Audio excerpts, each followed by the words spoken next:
അവധി ദിവസമാണെങ്കിലും കുറച്ച് നേരം കൂടുതൽ കിടക്കാമെന്ന് വെച്ചാൽ എൻ്റെ പൊന്ന് സമ്മതിക്കില്ല കേട്ടോ. എന്നും അവൾ രാവിലെ 7 മണിക്ക് എണീക്കും പോലെ ഇന്ന് ഞായറാഴ്ച ദിവസമായിട്ടും അവൾ 7 മണിക്ക് തന്നെ എണീറ്റിട്ടുണ്ട്. അമ്മ എഴിയമ്മ എഴിയമ്മ എന്ന് വിളിച്ച് എന്നെ അവളിതാ എണീപ്പിച്ച് വിട്ടേ. പിന്നെ ഞാൻ നേരെ കിച്ചണിൽ പോയിട്ട് ഇതാ ചായ ഇടുന്നുണ്ട്, തേയില ഇടുന്നുണ്ട്, ഒരു കലം വെള്ളവും കൂടെ തിളപ്പിച്ച് വെക്കും കേട്ടോ. അതാകുമ്പോൾ വൈകുന്നേരം വരെ നമുക്ക് അത് മതി. അങ്ങനെ ഇതാ ചായയൊക്കെ ഇതാ ഇട്ട് കൊടുക്കുന്നുണ്ട്. അച്ഛൻ ഇന്ന് വീട്ടിലോട്ട് പോകുമെന്ന് പറഞ്ഞു. പിന്നെ എനിക്കും പൊന്നൂനും മാത്രം മതിയല്ലോ, അതുകൊണ്ട് പിന്നെ കാപ്പി കടയിൽ നിന്ന് മേടിക്കാമെന്ന് വിചാരിച്ചു. ഒരു 4 ദോശയോ അങ്ങനെ എന്തെങ്കിലും മതിയല്ലോ നമുക്ക്. അപ്പോൾ അതുകൊണ്ട് ഇതാ കടയിൽ നിന്ന് വാങ്ങിച്ച ദോശയാണ് കേട്ടോ. ദോശയും സാമ്പാറും കൂട്ടി ഞാനും പൊന്നും അങ്ങനെ രാവിലെ കാപ്പി കുടിക്കാൻ കേട്ടോ. അപ്പോൾ അച്ഛൻ ഇല്ലെങ്കിൽ മാത്രമാണ് നമ്മളിങ്ങനെ കടയിൽ നിന്ന് മേടിക്കുന്നത്, ഇല്ലെങ്കിൽ വീട്ടിലുണ്ടാക്കും കേട്ടോ. അങ്ങനെ പിന്നെ ഇന്ന് ചില സമയത്ത് എനിക്കൊരു പൂതി തോന്നുവേ. മീൻ ഇല്ലെങ്കിലാണ് ഈ പൂതി തോന്നാറ്. നല്ല അവിയലും മോര് കറിയും നല്ല എന്തെങ്കിലും കത്തിരിക്കയോ ഉരുളക്കിഴങ്ങോ അങ്ങനെ എന്തെങ്കിലും പൊരിച്ചതും ഒരു മുട്ട വറുത്തതും അങ്ങനെയൊക്കെ കൂട്ടി കഴിക്കാനായിട്ട് ചില സമയത്ത് ഒരു കൊതി തോന്നും കേട്ടോ.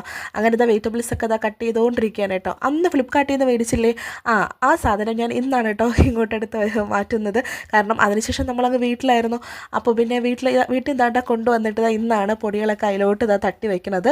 അങ്ങനെ ഇതാ എല്ലാ പൊടികളും തട്ടി വെച്ചു. മുളക് പൊടി, മല്ലി, മഞ്ഞ, മസാല, ജീരകം, കടുക് അങ്ങനെ എല്ലാം ഇതാ തട്ടി മാറ്റി വെച്ചു കേട്ടോ. വീട്ടിലുള്ള മലക്കറിയെല്ലാം വേഗം വെച്ച സമയം കൊണ്ട് ഞാൻ പെട്ടെന്ന് തന്നെ തേങ്ങ തിരുമ്മി അതിനുള്ള കൂട്ട് തയ്യാറാക്കി. അവിയലിന് എന്തൊക്കെയാണ് വേണ്ടത്, തേങ്ങ, ജീരകം, മഞ്ഞൾപ്പൊടി, പച്ചമുളക് ഇതെല്ലാം കൂടെ ചേർത്ത് 2 കഷ്ണം വെളുത്തുള്ളി കൂടെ ചേർത്ത് ഞാൻ ഒന്ന് ചതച്ചെടുത്ത് അതിലോട്ടങ്ങ് തട്ടിയേ.